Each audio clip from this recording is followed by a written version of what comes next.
तो ये रूह किस तौर कसमत आती है। अरे पूछो उस बदनसीब दुल्हन से जिसकी बारात लौट जाती है। मेरे बंधु शांति बनाएंगे। अब जिस तरीके से भजनों का आनंद लेते हुए चले आ रहे, आनंद लेते रहें। ये दूसरा दौर जारी है। भैया मुकेश, कवि ने कलम को उठाया और भैया लिख दिया ऐसे शब्दों को। क्या लिखा? क्या लिखा?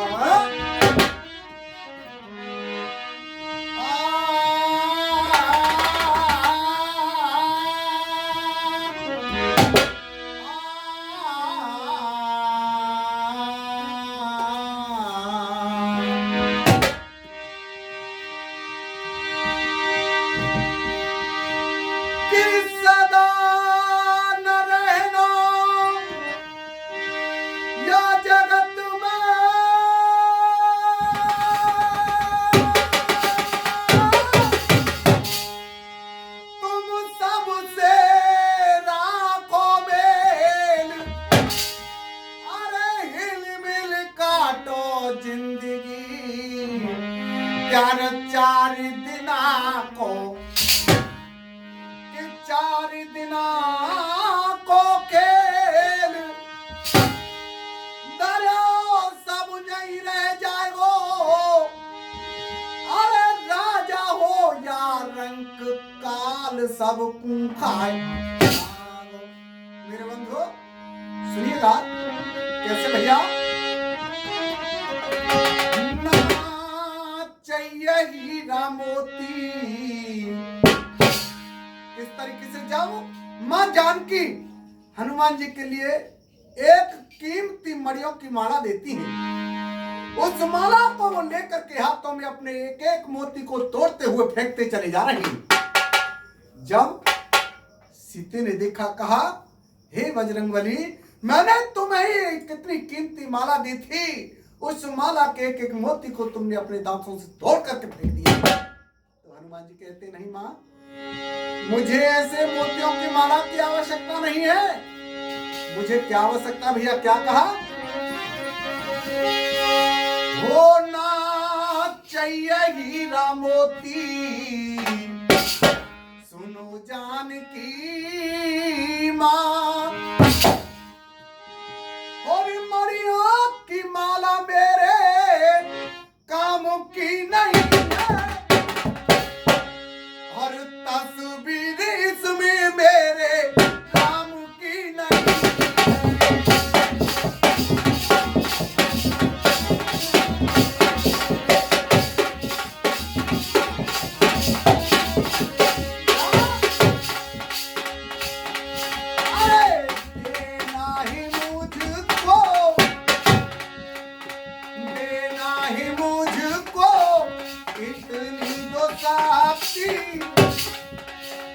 हर पल में करता रहूं सिया राम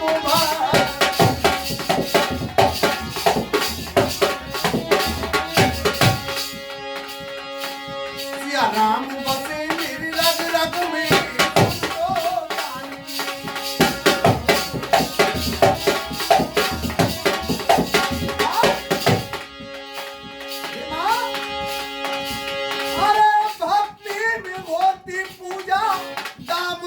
नहीं है और तस्वीर इसमें मेरे राम की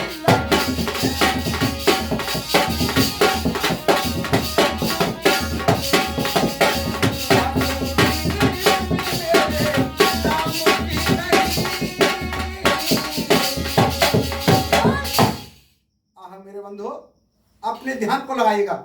आलय नहीं लगा आगे सर के नहीं आलय नहीं बोलते पूरी। आज अपने ध्यान को लगाएगा। कहा कि बाबा भीष्म सरसैया पर पड़े हुए। आज मुरलीधर कन्हैया को याद किया, इधर परम पिता पंडन को लेके और पास भीष्म के जा रहे। इत सरसैया पे पड़े पिता में प्रभु की आस रहे। सो आए के श्याम सामने मोकूं और अंतिम दर्श करा दे मेरे जीवन को सफल। कहा प्रभु आप मेरे यहाँ सामने आ गए, मुझे आपने साक्षात दर्शन दे दिए, बस मैं आपके धाम जाना चाहता हूँ।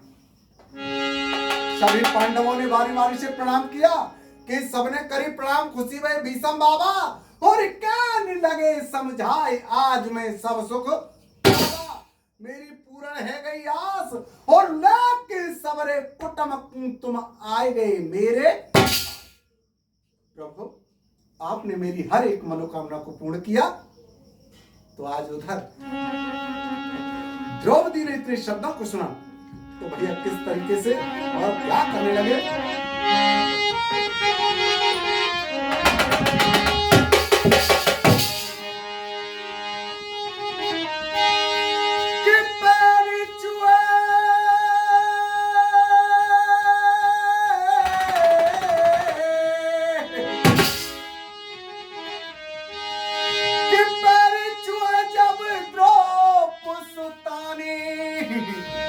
और ये बाबा बोले वानी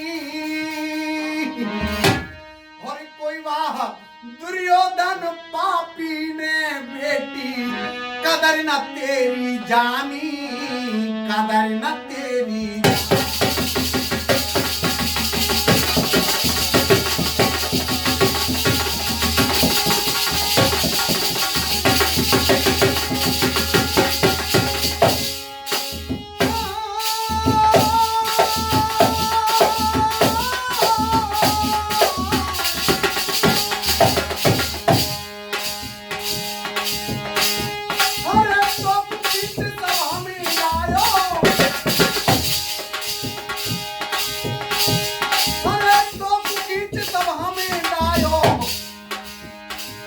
और तेरा मान घटायो,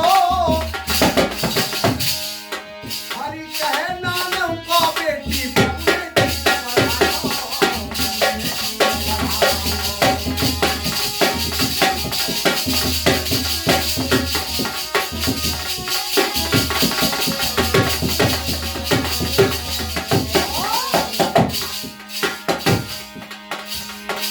हरे राम नाम गुरु बंदे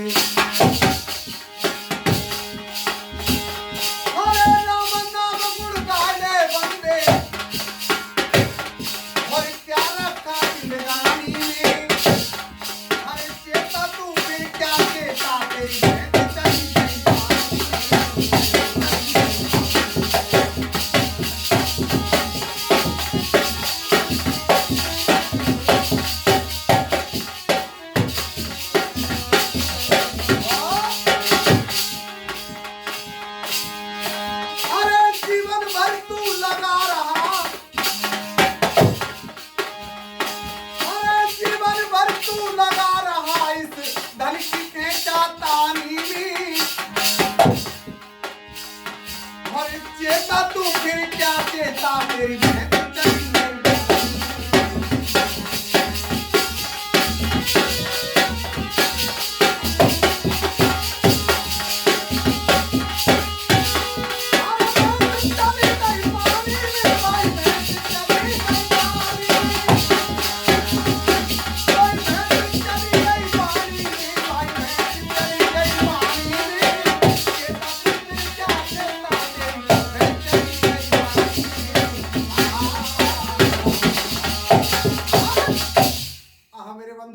उधर में जब बाबा भीष्म के चरण स्पर्श किए तो बाबा भीष्म कहने लगे बेटी है के दुखी पिता में बोले कि है के दुखी पिता में बोले मैं जंजीरों में जकड़ा था, अरे खाया था नमक हरामी ने बस हाथ उसी ने, मैंने उस दुष्ट का नमक खाया था। बेटी सुन। तो द्रौपदी कहती है नहीं बाबा आप भी उस दिन को याद कीजिए जिस दिन उस दुष्ट दुर्योधन ने भरी सभा के अंदर मुझे नंगित किया था, आप भी सभा के मध्य बैठे हुए थे। लेकिन भैया किस तरीके से क्या जवाब दिया।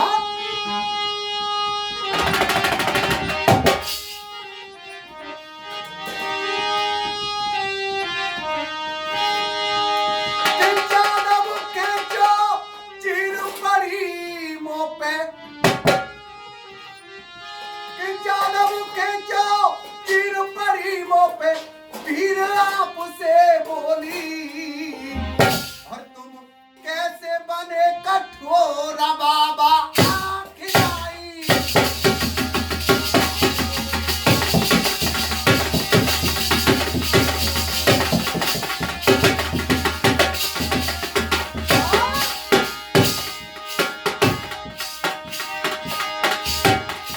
अरे सुन की मेरी तेरा करीना और तेरा पिलन मेरो आयो। हमें तीनों चीर बढ़ाई तो खिंचाई ना आयो।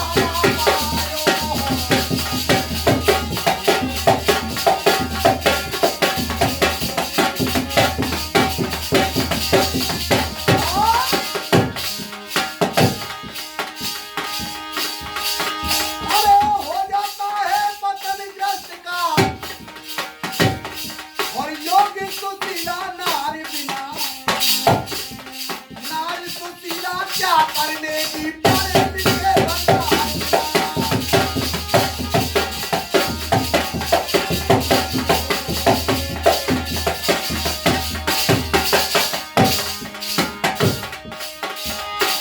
अरे उस घर में हो नारी सुशीला वो घर स्वर्ग समान रहे। पद सेवा और नित्य शिक्षा का हरदम उसको ध्यान रहे।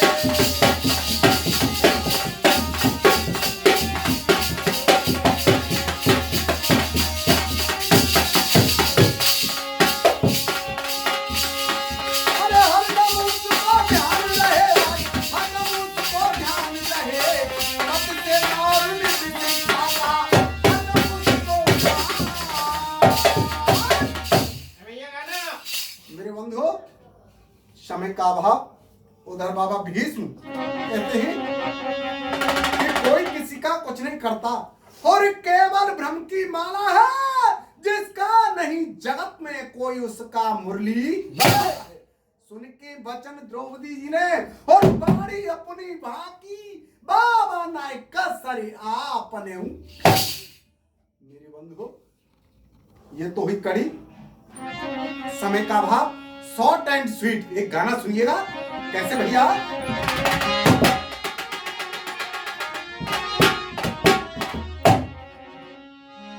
गाना भी क्या, आप लोगों ने रामायण को देखा होगा। आपने रामायण के अंदर ये दृश्य भी देखा होगा, ये सीन भी देखा होगा कि जिस वक्त कौन कि वो राजा रामचंद्र बनाए जा रहे थे, उस समय भगवान श्री राम को 14 वर्ष के लिए वन में जाना पड़ा। भगवान श्री राम के वन जाने के बाद उनके वियोग में राजा दशरथ का मरण हो गया। भरत को ननिहाल से बुलाया जाता है। जैसे ही भरत की मां के भरत से कहने लगी, बेटा मैंने तेरे रास्ते से तेरे कांटे को दूर हटा दिया है। आहा मेरे बुजुर्गों, भरत ने पूछा, मां क्या कारण है, कैसा कांटा, आप ये आज कैसी बातें कर रही हो। कहा बेटा तुझे इस राज्य का मालिक बनाने की खातिर मैंने राम को 14 वर्ष के लिए वन में भिजवा दिया है। आज राजा का नाम सुनते ही भरत की आंखों से आंसू आ गए। भगवान श्री राम को वन में भेज दिया। रहे पापिन, तू मेरी मां नहीं, तू तो एक डायन है, तू तो एक पापिन है। इतने शब्दों को सुना, कहा तू तो वैसी मां है जैसी तेरी मां थी। आहा मेरे बंधु कितने बड़े शब्द कह दिए। आज भरत ने गौर करेंगे, कहा यानी भरत के नाना एक समय भोजन करने के लिए बैठे हुए थे। उनकी नारी सलोना, यानी राजा के भोजन करने के लिए बैठे थे, उसी समय उनकी नारी सलोना भोजन का थाल परोस करके लाती है। उस थाल के किनारे पर बैठी दो चेंटी आपस में बातें कर रही थी कि ये राजन इस भोजन में से जरा सा भोजन छोड़ दे तो हम उस भोजन को खा करके अपने उदर की पूर्ति। आहा मेरे बुजुर्गों, आज उधर में किस तरीके से राजा के हंस गए। नारी रानी ने पूछा कि राजन आप हंसे तो हंसे क्यों, इसका कारण क्या है। राजा के कहते हैं, अरे रानी मैं तुझे अवश्य बताऊंगा। राजा के विचार करते हैं कि मैंने रानी को अगर इस वक्त बता दिया तो मुझे तो यह पत्थर का बनना पड़ेगा। क्यों कि राजा केक को हर पशु पक्षी की भाषा का अच्छी तरीके से ज्ञान था, लेकिन ये वरदान लगा हुआ था कि अगर इस बीते हुए समय के बारे में किसी को बताओगे उसी समय पत्थर के आहा मेरे बंधु। तो राजा के किस तरीके से रानी से कहने लगे, रानी सुनिए क्या कहा। कहते हैं कि राजहट और बालहट ये त्रियाहट दुखदाई हुआ करती है।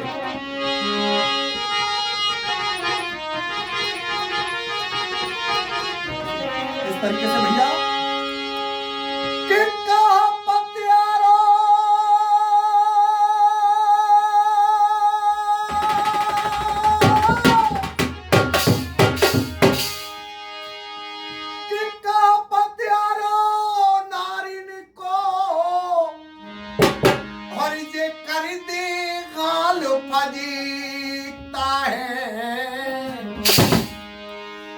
जवानी में बादर क्या, अरे जवानी में बादर हाड़ा रे अब अपने बुढ़ापे में सीता है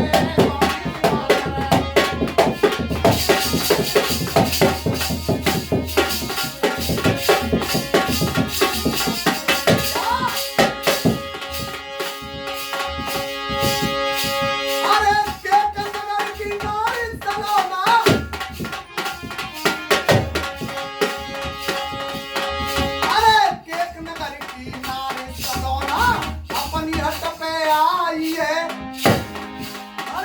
कनगर की नारी सलोना, अपनी हट पे आई है।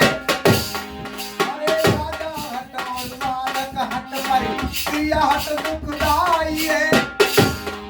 अरे राजा मन में सोच रहो ये कैसी आपत्ति आई है। और इत जाऊं तो कुआं है और इत जाऊं तो खाई है।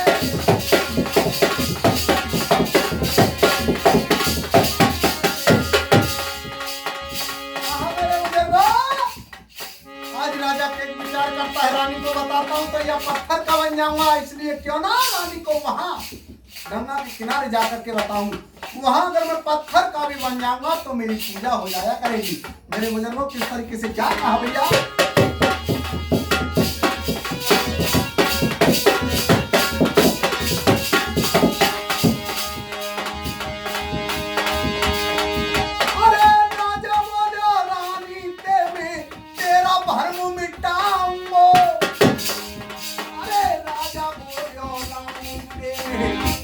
भरम मिटाऊंगे जैसा भोग लिखो कर मन में, जैसा भोग लिखो कर मन में वैसा ही फल पाऊंगो। राजा बोलो रानी तेरा भरम मिटाऊंगो, जैसा भोग लिखो कर मन में वैसा ही फल पाऊंगो। जाको तो भेदता मेरी गंगा पे बतलाऊंगो।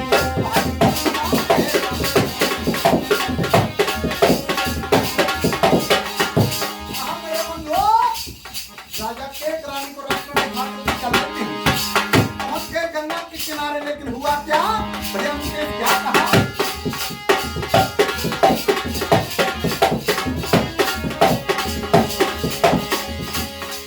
मेरे बंधु उधर कौन कि गंगा के किनारे कुछ पशु चल रहे थे।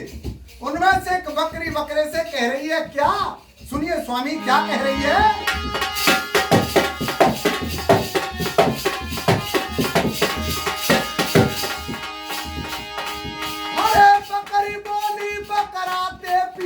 कैसी घास लटक रही है। अरे बकरी बोली बकरा के पिया कैसी घास लटक रही है। और गाय छोड़ की लाए जो स्वामी मेरी लाल टपक रही है। गाय छोड़ की लाए जो स्वामी मेरी लाल टपक रही है। और बकरा बोलियो बकरी से गाय कुसास मटक रही है। बकरी बोला अरे बकरा बोलो बकरी से गाय की सास मटक रही है। ऐसा के राजा कौन नारी की बात खटक रही है। और जान पूज की रानी बापू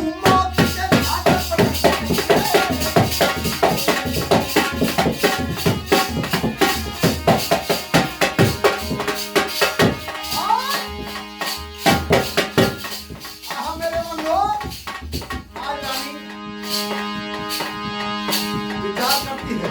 राजा ने रथ को रोक लिया और राजा कहने लगा, भैया ये पशु कितनी बातें कर रहे हैं, सुन रहे हैं राजा उनकी बातों को।